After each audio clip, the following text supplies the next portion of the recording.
Hello friends, இன்றைக்கி நம்ம பாலக்கீரையை வச்சு தொக்கு பண்ண போகிறோம்.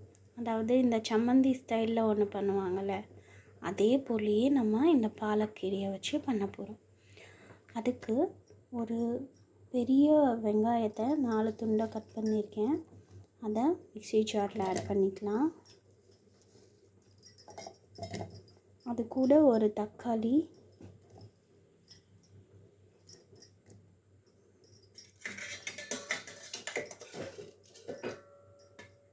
ஒரு சின்ன நெல்லிக்காய் சைஸ் புளி எடுத்து வச்சுருக்கேன். ஒரு கொஞ்சமாக ஜீரகம், ஒரு 1/4 ஸ்பூன் அளவுக்கு ஜீரகம். இது எல்லாத்தையும் ஒரு ஓட்டி எடுக்கலாம். இந்த மாதிரி அரைச்சி எடுத்துக்கலாம். அது கூட பாலக்கீரையை நம்ம குட்டி குட்டியாக கட் பண்ணி எடுத்துக்கலாம்.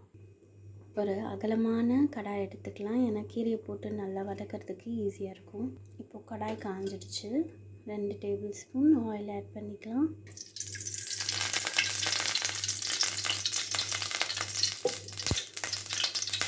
தாளிக்கு தேவையான பொருட்கள் கடலைப்பருப்பு, உளுத்தம்பருப்பு, காஞ்ச மிளகாய் எடுத்திருக்கேன்.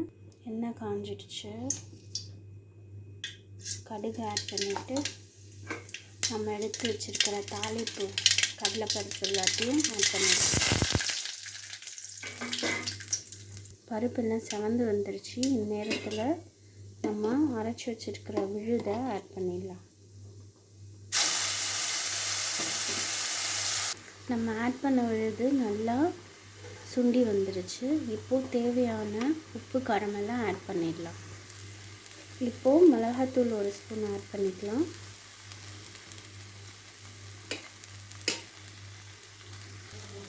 உப்பு 1 ஸ்பூன்,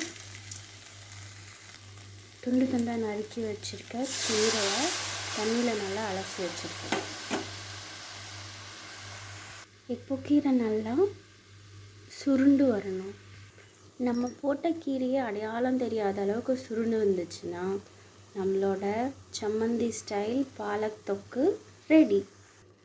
நம்மளோட பாலக் தொக்கு ரெடி ஆயிடுச்சு. ரொம்ப ஈஸி மெத்தடில் பாலக்கீரையை நம்ம தொக்கு வச்சு எடுத்துட்டோம். சுட சுட சாதத்தோட இந்த பாலக் நம்ம மிக்ஸ் பண்ணி சாப்பிட்டா செம்ம டேஸ்ட்டாக இருக்கும். மஸ்ட் ட்ரை டிஷ் இது. கண்டிப்பாக ட்ரை பண்ணி பாருங்கள். இன்னொரு சூப்பரான டிஷ்ஷோடு நான் உங்களை மீட் பண்ணுறேன். இந்த சேனலை மறக்காமல் சப்ஸ்கிரைப் பண்ணிவிடுங்க. தேங்க்யூ.